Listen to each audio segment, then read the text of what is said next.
অধিনায়ক থেকে বিদায় ঘন্টা বেজে গেল হার্দিক পান্ডিয়ার। তবে কি আবারও অধিনায়ক হতে যাচ্ছে রোহিত শর্মা? তো চলুন বিস্তারিত দেখে নেওয়া যাক। চলতি আইপিএলের 9 নম্বর ম্যাচে টসে জিতে গুজরাট টাইটান্সকে ব্যাটিংয়ে পাঠিয়েছিল মুম্বাই ইন্ডিয়ান্সের অধিনায়ক হার্দিক পান্ডিয়া।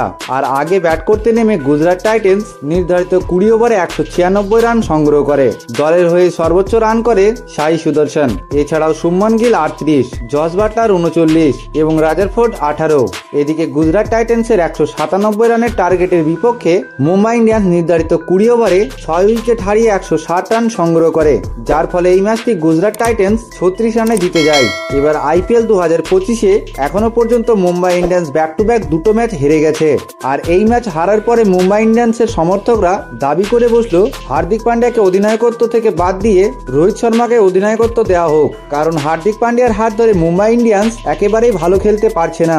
গত আইপিএল পয়েন্ট তালিকায় একেবারেই নিচের দিকে ছিল মুম্বাই ইন্ডিয়ান্স। এবার আইপিএল এর শুরুটাও খারাপ হয়েছে রোহিত শর্মার দলের। সব থেকে সিনিয়র ক্রিকেটার রোহিত শর্মার হাত ধরে মুম্বাই ইন্ডিয়ান্স 5 বার শিরোপা জিতেছে। তাই তো সাজানো গোছানো দলটিকে হার্দিক পান্ডিয়ার হাতে তুলে দেয়। কিন্তু হার্দিক পান্ডিয়ার নেতৃত্বে আগের বছর পয়েন্ট টেবিলে যেমন নিচের দিকে ছিল, সেরকম এবছর পরপর দুটো ম্যাচ হারার কারণে মুম্বাই ইন্ডিয়ান্সের সমর্থকরা দাবি করেছে হার্দিক পান্ডিয়াকে সরিয়ে রোহিত শর্মাকে আবারও অধিনায়ক করতে হবে। তো বন্ধুরা, আপনাদের বলছি, আপনাদের কি মনে হয় হার্দিক পান্ডিয়াকে সরিয়ে আবারও কি রোহিত শর্মাকে মুম্বাই ইন্ডিয়ান্সের দায়িত্ব তুলে দেওয়া উচিত? এখনই আপনার মূল্যবান রায় অবশ্যই কমেন্ট বক্সে জানিয়ে দিবেন। আর ভিডিওটি ভালো লেগে থাকলে অবশ্যই একটি লাইক করে আমাদের চ্যানেলটিকে সাবস্ক্রাইব করে নেবেন।